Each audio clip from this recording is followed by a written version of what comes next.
Te digo la otra, la política dicha desde otro lugar.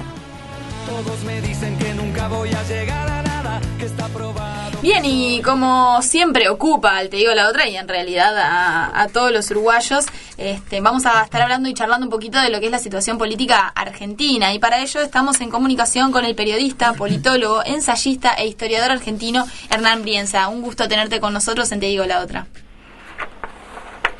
¿Qué tal? Un gusto, ¿cómo les va?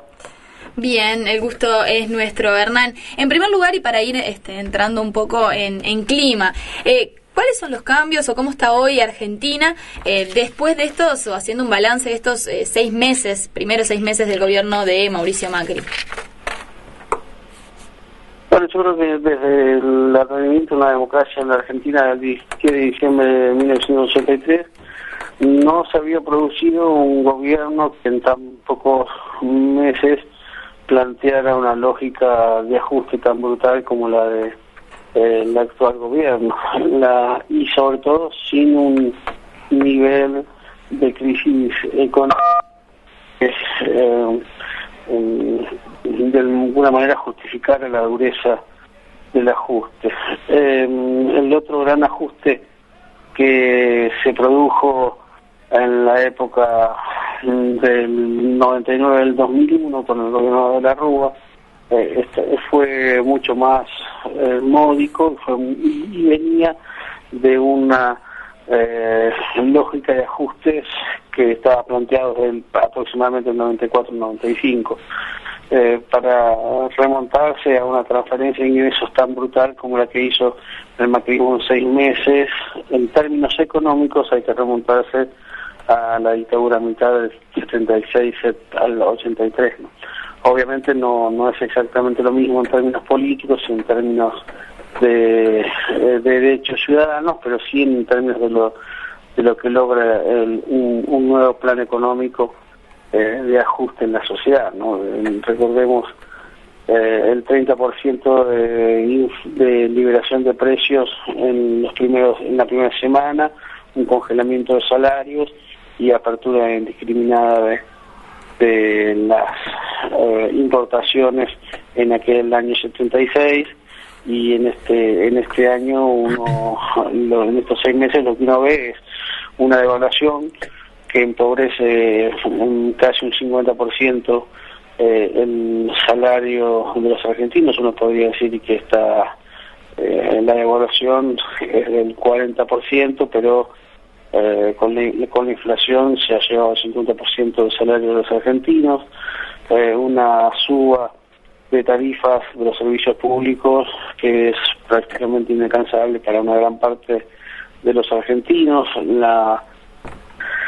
los niveles de desagregación de impuestos directos e indirectos a los sectores del campo, lo que conocemos como modelo agroexportador, más cierta apertura en el ingreso de mercaderías del exterior, sumado a una negociación pírrica con lo que se conoce como los fondos buitres, donde la Argentina tiene que emitir deuda por 17.000 millones de dólares después de prácticamente 15 años de no tomar deuda. El panorama es bastante más complejo de lo que los medios argentinos dicen. Desde el gobierno, Hernán, han sostenido que estas políticas están animadas por una especie de sinceramiento de la economía, sosteniendo que, de alguna manera, las políticas y algunos indicadores del periodo anterior del gobierno kirchnerista eran bastante artificial. ¿Qué podés decir sobre ese sinceramiento? ¿Es tan así? A ver, la Argentina tenía un déficit de entre 5 y 7 puntos. Argentina tiene una inflación de 25-30 puntos y tenía un problema de restricción de dólares en el mercado externo. Eso era un problema. Las tarifas públicas estaban retrasadas. Es cierto que podían haber sido ir estando equilibradas o moderadamente. Lo que no se entiende es por qué hoy Argentina importa gas de Chile 150% 10% más caro que el gas de Bolivia como venía importándolo hasta ahora. Y eso es una mirada claramente ideológica porque lo prefieren importar de Chile y no de Bolivia. Entonces, a lo que ellos llaman el sinceramiento, lo que hay es un modelo económico restrictivo. Por ejemplo, sinceramiento hubiera sido si no le hubieran bajado 5 puntos de retenciones a la soja y prácticamente los hubieran eximido de retenciones al trigo y al maíz y a la carne y a la minería. Entonces, eso no es sinceramiento, eso es favorecer a los sectores enriquecidos de la sociedad.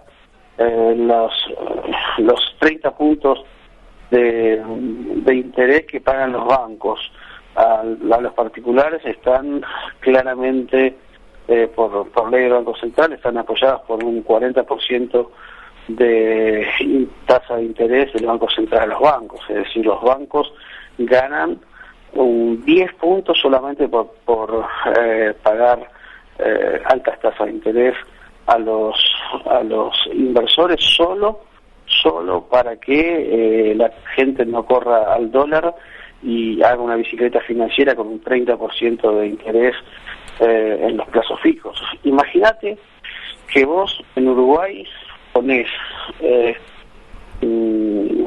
plata uruguaya y te da el 30% anual de ganancia. Imagínate que vos vas a Estados Unidos y pones $100 y en un año ganás $30 solamente por poner plata en un banco. Bueno, eso es lo que pasa hoy en Argentina.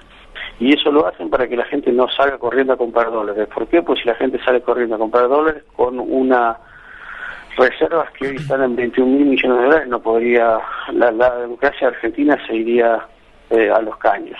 Cuando se fue el gobierno anterior, el 10 de diciembre había reservas por 28.000 millones de dólares y un poco más.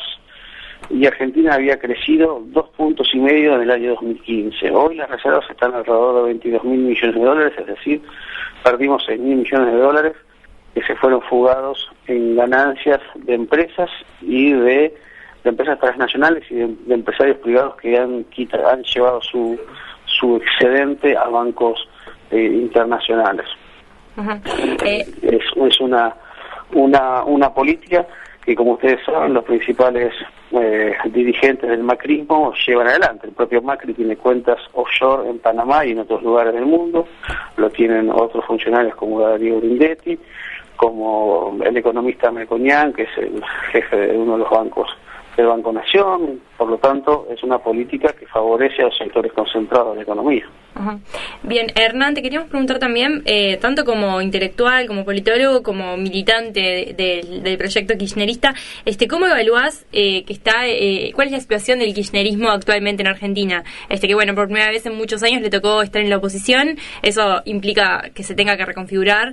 Bueno, ¿cómo te parece que lo está haciendo? Yo creo que el kirchnerismo está en un mal momento. Creo que está en un mal momento por varias cosas, por algunas virtudes que tuvo, que no han sido perdonadas por los grupos concentrados de poder, incluso por los grupos concentrados mediáticos como Clarín y otros, pero también por errores propios. En la cuestión de lo que yo denominé una fusiladora mediático-judicial contra el kirchnerismo, que es una persecución por casos de corrupción o de financiamiento de la política, le ha recortado la posibilidad de acción política al kirchnerismo hoy. Y en esto quiero decir que si se trata de una fusiladora mediático-judicial, porque esas investigaciones son solamente los kirchneristas. El gobierno macrista o el gobierno socialista de Santa Fe ha tenido tantas irregularidades como el kirchnerismo en el poder, solamente que ahora se dedican a investigar solo un lado de la corrupción.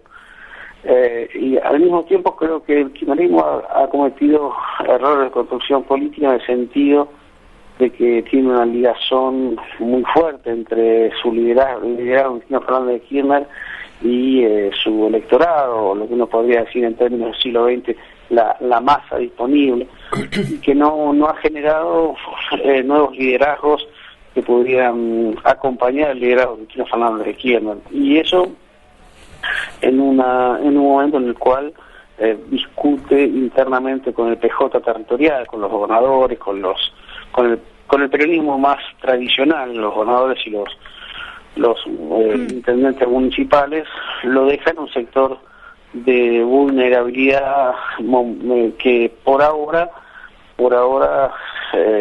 lo reduce al mínimo su posibilidad de crecimiento. Hay que ver también cómo continúa la dinámica política en la Argentina, ¿no? Juan Domingo Perón, cuando fue echado tras el derrocamiento del 55, dijo: vamos a volver no porque nosotros hayamos sido muy buenos, sino porque los que vinieron peores. Y yo creo que también hay un poco de esto respecto de la lectura del kirchnerismo. El kirchnerismo va a poder crecer en tanto y en cuando los gobiernos posteriores no puedan superar su política de distribución de la riqueza, mal o bien, con limitaciones, ¿no? Ha generado un bienestar durante prácticamente 10 años que los argentinos no habíamos vivido en mucho tiempo. Entonces eso también creo que va a influir en la reconfiguración o en la reinterpretación de lo que significó el kirchnerismo para los argentinos. Pero claro, para eso hay que esperar un par de meses. Yo creo que en este momento es un momento de mucha debilidad por parte del kirchnerismo. Bien, y Hernán, en este marco que tú mencionabas del kirchnerismo, ¿qué análisis haces del rol que actualmente ocupa la expresidenta Cristina Fernández de Kirchner? Sí, bueno, yo creo que es difícil pensarlo porque uno cuando uno analiza qué debiera ser un liderazgo político como el de Cristina Fernández de Kirchner a 6 meses de gobierno, si uno se pone demasiado institucionalista debería comprender que un expresidente no puede, debería dejar actuar al actual presidente y no influir ni hacer muchos posicionamientos políticos desde la oposición. Pero también es cierto que ella ha sido un poco víctima de cierto acorralamiento mediático y judicial, por lo tanto debió salir antes del tiempo a hablar a los medios y a tener una participación política más sustantiva. Y yo creo que en los primeros meses de un nuevo gobierno el anterior mandatario siempre tiene que ser prudente a la hora de actuar. Lo que yo creo es que hay otros actores políticos del kirchnerismo que podrían haber representado un papel de mayor delegación, ¿no? Por ejemplo, y yo creo que esos sectores que aparecían, creo que hay algunos dirigentes del kirchnerismo que podrían haber sido delegados por Cristina Fernández de Kirchner para hacer acción política, y que eso no ocurrió, ¿no? Entonces eso empobrece un poco la presencia del kirchnerismo en los medios de comunicación y en la arena política. Me viene todavía no tengo medido. Sí, te decía que se me viene a la mente la imagen de Perón delegando en Cook esa representación, como esa figura que está en el... Claro, pues, sí, uno piensa en ese esquema, ¿no? Yo todavía no tengo medido cuál fue el impacto por ejemplo, el apresamiento de López en la imagen positiva de Cristina Fernández de Kirchner hacia el interior del propio kirchnerismo. Sí, te cuento un poco a modo risueño que recién veíamos acá con una compañera en el programa que Clarín había sacado una noticia en la que había un militante kirchnerista que había descolgado un cuadro de Kirchner y que decía: Clarín tiene razón. La Nata tenía razón. La Nata tenía razón. Esto lo cuento a modo de humorado, por supuesto. Sí, pero es falso.